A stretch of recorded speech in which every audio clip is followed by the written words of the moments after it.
Bonsoir, je m'appelle Christine Ponsard, je suis à Briscousse depuis 11 ans maintenant. Briscousse est devenu plus qu'un lieu de résidence pour moi, c'est un village que j'aime profondément. Alors désolée, j'ai pas l'habitude de parler devant un public, je suis plutôt devant un ordinateur, donc c'est un peu compliqué pour moi, je suis désolée si je trompe aussi. J'y ai construit ma vie.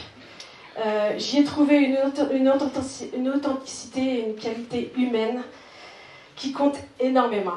J'ai aussi vécu avant ça 10 ans en Angleterre. Ce soir, je vais me présenter brièvement et aborder avec vous un thème qui me tient particulièrement à cœur, la finance. Alors oui, je sais, c'est la finance. Vous inquiétez pas, je ne vais pas vous assommer avec des tableaux Excel toute la soirée, même pas du tout.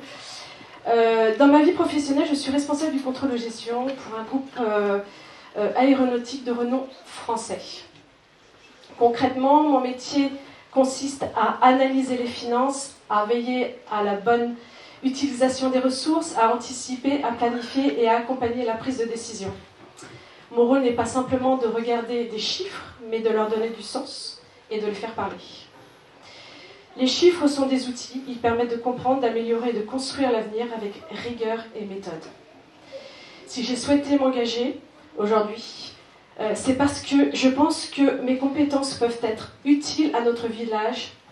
Une commune, même à taille humaine, doit gérer un budget, faire des choix d'investissement et prioriser des projets. Dans notre liste, nous avons d'ailleurs la chance d'avoir 3 personnes à l'aise avec les chiffres. C'est une vraie force.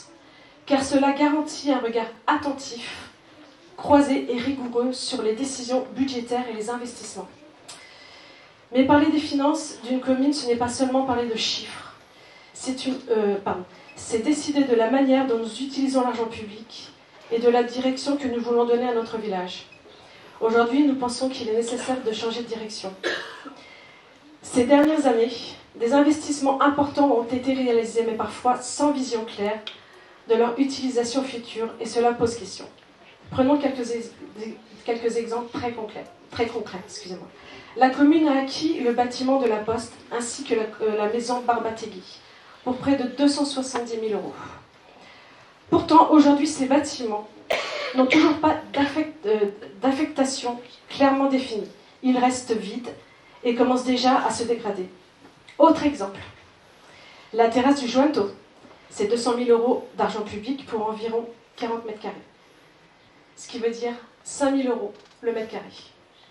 Ces décisions interrogent. Non pas parce qu'il ne faut pas investir, bien au contraire. Investir est nécessaire pour faire vivre et évoluer notre commune.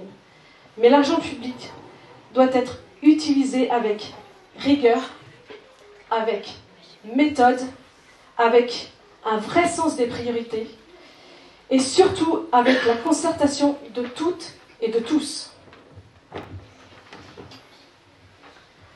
Deuxième page. Aujourd'hui, la question n'est pas seulement celle du manque d'argent, car l'argent, la commune en a. Le véritable enjeu, c'est la maîtrise de la gestion budgétaire. On constate en effet que certains budgets votés ne sont pas entièrement utilisés. Prenons là encore quelques exemples.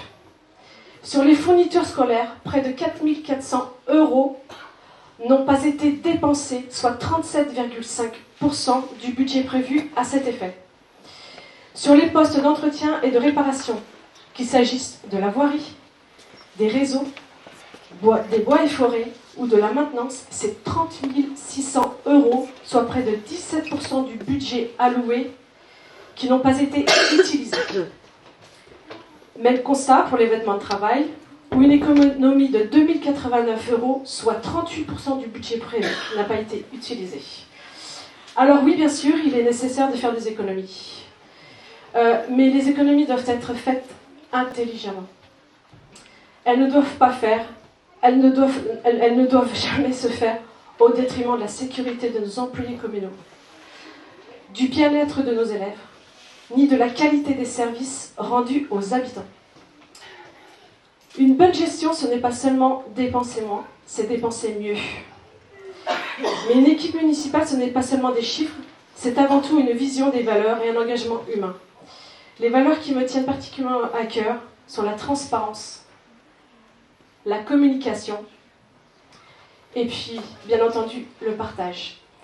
Je crois à une gestion claire, expliquée, accessible à tous, une gestion au service des habitants et non l'inverse. Et pour bien comprendre la santé financière d'une commune, il existe aussi quelques indicateurs essentiels, par exemple l'encours total de la dette, qui permet de comprendre la taille réelle de l'endettement de la commune.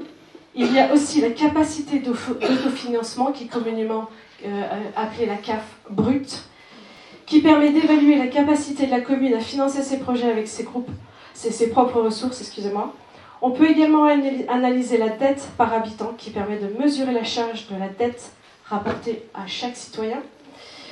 Et enfin, la capacité de désendettement, qui estime le nombre d'années nécessaires pour rembourser la dette de la commune. Ce sont des indicateurs importants pour piloter une gestion responsable et transparente des finances publiques. Et c'est justement ce que Julien va maintenant vous présenter plus en détail.